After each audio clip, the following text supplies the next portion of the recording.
Je vais vous présenter notre modérateur pour l'atelier qui se déroulera pendant le dîner. Alors, il s'agit de M. Jérôme Gosset, et président fondateur de Pioneer. Avant cela, il a été directeur principal de l'Institut de recherche d'Hydro-Québec. Auparavant, au sein du groupe Arriva, il a été président d'Arriva Energy Storage, une filiale dédiée à l'hydrogène. Dans ce rôle, il a donné un coup de fouet à l'activité électrolyse PEM et a réalisé le premier couplage d'un système de stockage d'énergie à l'hydrogène au réseau électrique sur la plateforme MIRT. Là, je n'étais pas sûr. Jérôme a également été membre du conseil d'administration de l'Association France Hydrogène et a participé à l'émergence de la filière hydrogène en France. Depuis 2018, il participe au développement de projets d'électrolyse à grande échelle au Québec et au Canada pour Y2Gen, ainsi qu'à plusieurs études et projets liés à l'hydrogène pour différents clients. Alors, je vous prie d'accueillir Jérôme Gosset.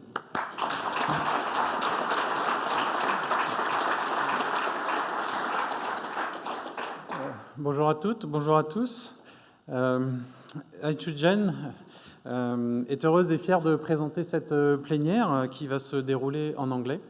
Et on remercie l'AQPER de nous donner cette opportunité de présenter cette session.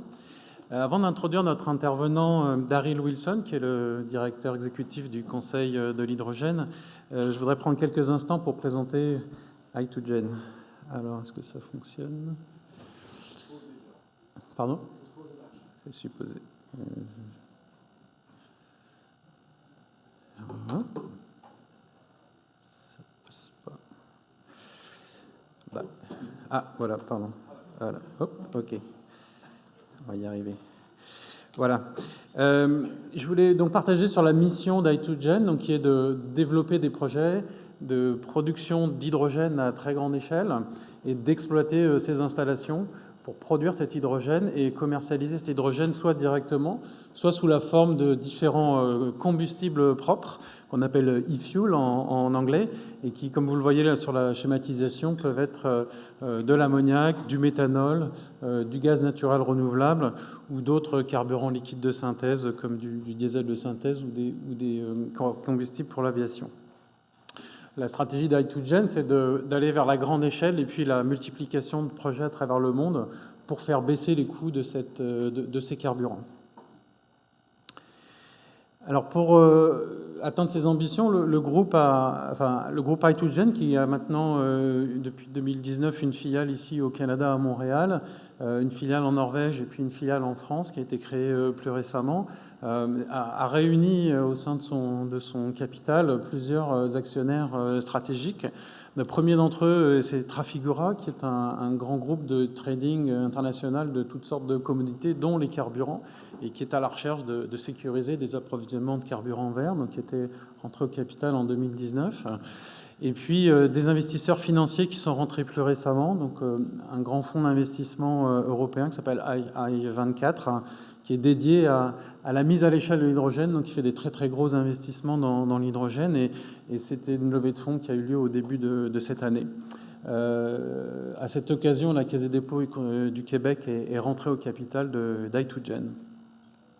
Puis enfin, le dernier actionnaire stratégique, c'est le groupe Technip, qui est un grand groupe d'ingénierie internationale et qui amène à Y2Gen, ce qui est en partenariat aussi avec Y2Gen sur le plan opérationnel, et qui amène cette capacité à apprendre d'un projet à l'autre et à maîtriser les grands projets et toutes les problématiques de gestion et de construction de ces projets.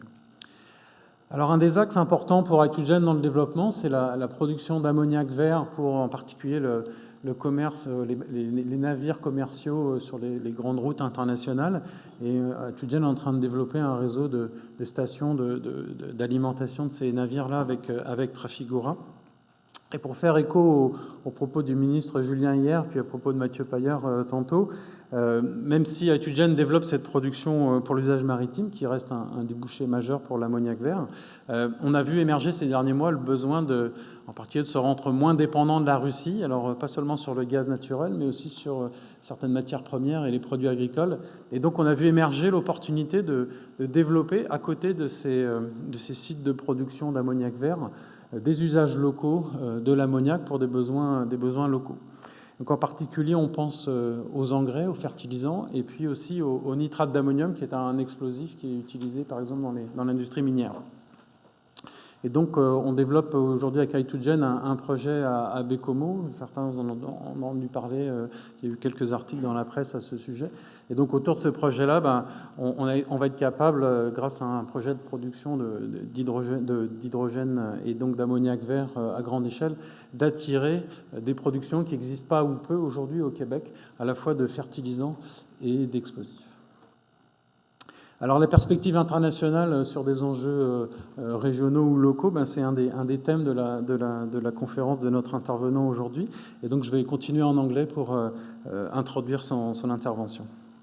So, Daryl, it's an honor to introduce you as a speaker today.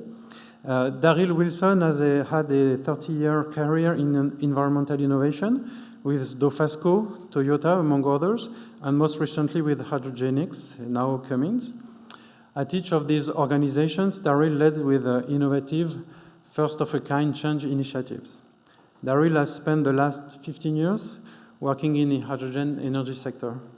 As CEO of Hydrogenics, Daryl and his team delivered many of the well-known reference projects in Germany, power to gas with E.ON, hydrogen-powered rail with Alstom and Deutsche Bahn. And the company also delivered the world's largest PEM electrolysis project currently in operation with Air Liquide in Bécancour. And as mentioned a few minutes ago, Daryl is currently the Executive Director of the Hydrogen Council. And as such, he is in a perfect position to observe the status, the trends, the opportunities and the challenges of the global hydrogen industry. Hydrogen is delighted to present this plenary session, which will bring great inputs to the ongoing discussions on hydrogen in Quebec. So please join me in welcoming Daryl Wilson.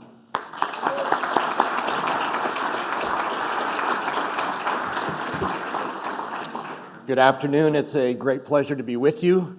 I apologize from the outset. You know my French is not good enough. And it's my great shame that I did not learn in grade school, but here we are, and I appreciate your indulgence with my English today.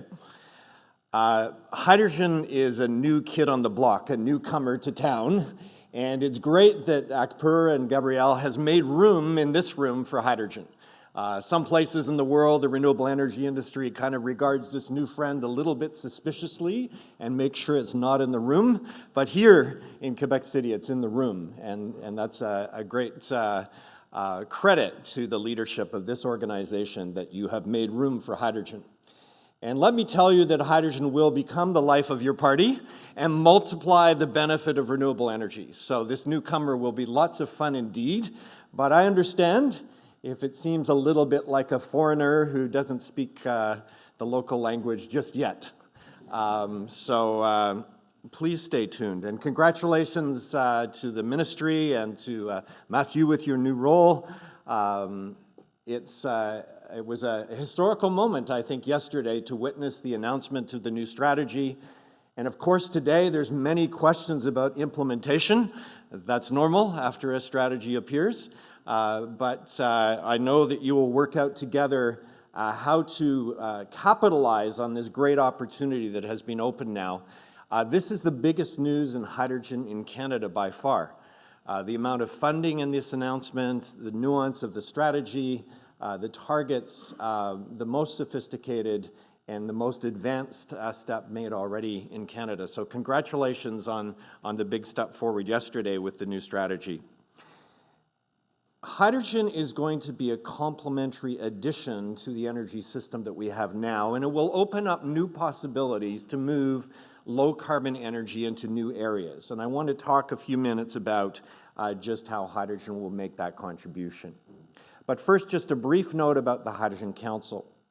In 2017, the CEO of Air Liquide and the CEO of Toyota had a discussion how Elon Musk was kind of running away with the story, and no one was telling the hydrogen story. And together with 12 other CEOs, global CEOs, they formed the Hydrogen Council, which would be a council at CEO level to focus on the opportunity that hydrogen represents for decarbonization. Today, our organization includes 140 CEOs who spend their own personal time to show up at meetings like this to talk about hydrogen. And next week in Washington, D.C., on the 1st, 2nd, and 3rd of June, we will have more than 100 CEOs together to talk about hydrogen. That's a bit unique, I think. And it shows the commitment and interest that hydrogen can actually make a huge contribution in our energy economy. Our energy future is going to be a little similar to the past. It's going to be about electrons and through our body, and those two systems working together in harmony. That's what an effective energy system looks like. And there are attributes on the electrical side which are fast, which are efficient, which can carry information as well as energy, many attributes, great strengths with the electrical system. And there are also great strengths with the molecular system, except it carries along CO2 with it. And as we decarbonized our molecular system of energy, the complementarity between the molecule hydrogen and electrons will become more and more clear to us, and we will end up, I expect, with a harmonious system of electrons and hydrogen working well together. But we're not there yet. Today, hydrogen is a 90 million metric ton business worth over 100 billion in revenue annually. So hydrogen is not new. And hydrogen has been used in our society for decades now, principally in the oil and gas industry for desulfurization and upgrading, and also for the food that we eat. Ammonia fertilizer is the second largest consumer for the production of hydrogen today, most of which comes from methane, natural gas. The forecast from the Hydrogen Council, we work along with McKinsey as our knowledge partner to collect data and information about what's happening with hydrogen. Our forecast at the end of last year, December 2021, is that 18 million metric tons would be added to the 90 million metric tons of hydrogen, all for hydrogen energy applications. So about a 20% increase in the global demand for hydrogen, which is already very large. 20% increase. Today, that number is 26 million metric tons. It's already gone from 18 to 26 million metric tons. Why? Some weeks after the war started in Ukraine, the European president communicated a call that she expected that 25% of the energy that comes in that Russian pipeline would be replaced by hydrogen. And a new Repower Europe strategy was announced just last week, indicating that there would be another 10 million metric tons of hydrogen added to the original plan in Europe. So hydrogen is on the move. Now, some of you have known that this story has been coming a long time for many, many years, but let me tell you, in the last 2 years, it's actually moved up at lightning speed. Why? Well, first of all, there was the Build Back Better program after we were trying to recover from COVID in May, June of 2020. Remember when we thought COVID would be over real soon? And that was the first impetus, where there was global recognition that this new energy vector would become an important place in our energy system of the future. And this was a place that governments could invest money and see local benefit derived from building up the hydrogen economy. And so the numbers went up very quickly in 2020. And now again, with the war, it's gone up again. It seems that hydrogen has this anti-fragile characteristic where, when things are fragile, they break when the pressure comes. With hydrogen, the more pressure, the more stress, the more difficulty in the world, it seems hydrogen rises faster. The leaders today in the world are in China and Korea.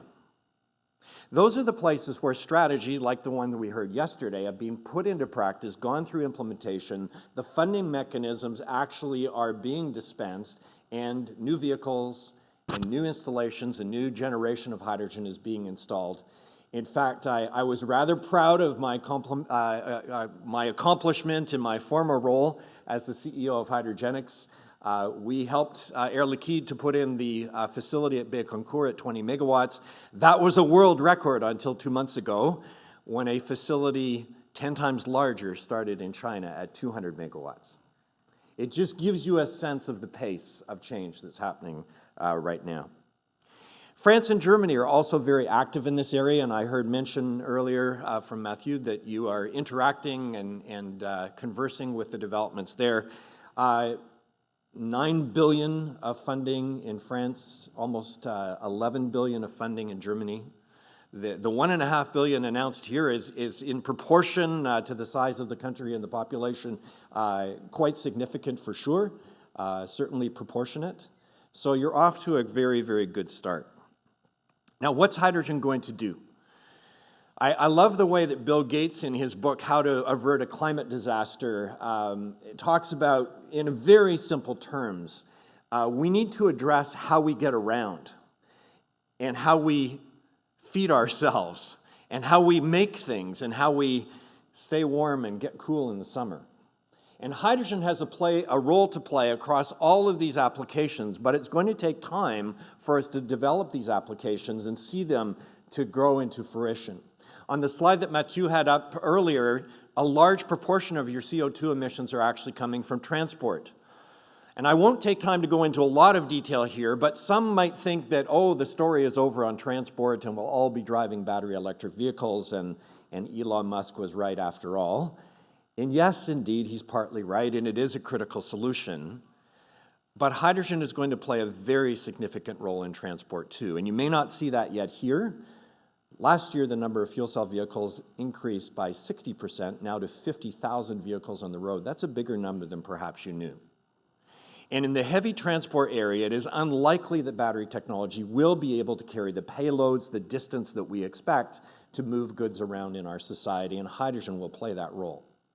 And then in marine transportation and aviation as well, we expect hydrogen will play a significant role. If this is of interest to you, on the Hydrogen Council website, you will find a number of reports which we have published showing the role that hydrogen has to play in transport and other sectors. In fact, there is no solution to climate change without hydrogen. There's no solution to climate change without hydrogen. Why do I say that so strongly and emphatically?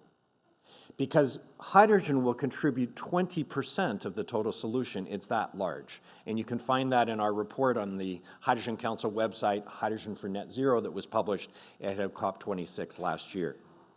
So across all of these different applications, in making fertilizer for food, in moving goods in our economy, aviation, marine, and road transport, in decarbonizing the hard-to-decarbonize sectors like steel manufacture, these are places which hydrogen has a critical role to play, and it can do so cost-effectively, but it needs a bit of a jump start. And that's why policies and strategies, such as we heard yesterday, are just so absolutely critical to help that jump start to happen, to coalesce collaboration and teamwork, as we're seeing here already, and to get this new dimension of our molecular energy economy underway.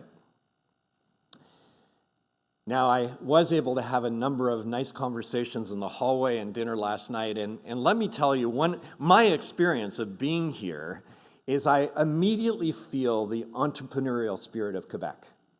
This is no secret, and I've known about this for quite some time, but maybe you have forgotten how precious this is. Many of you in this room are the entrepreneurs who have led the renewable energy economy to be what it is today in Quebec and elsewhere in the world. Congratulations for your work. Remember when they told you it would never happen? Remember when they told you it was too expensive? Remember that when they were just confused and had no idea of what you were trying to do? That's kind of where hydrogen is today. But the same thing that happened for you is what's going to happen with hydrogen as well. Don't underestimate hydrogen. The promise, the potential is now coming to actuality today around the world. We are tracking on the Hydrogen Council more than 350 projects worth $500 billion US. That's maybe a bigger number than you thought. 350 projects worth more than $500 billion US.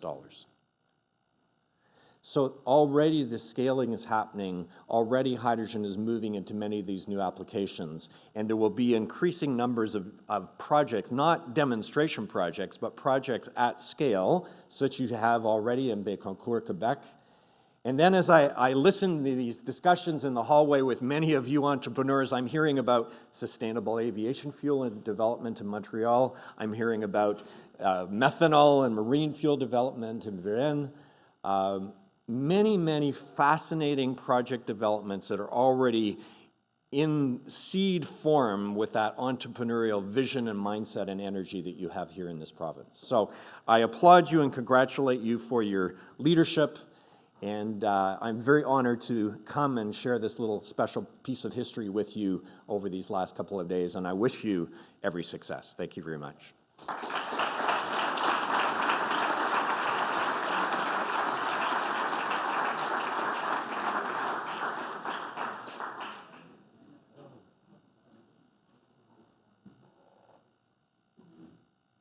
Wow.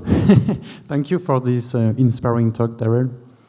Let me ask the first question, and then we'll leave it to the audience to ask their questions. You mentioned in your talk the need to capitalize on the new strategy.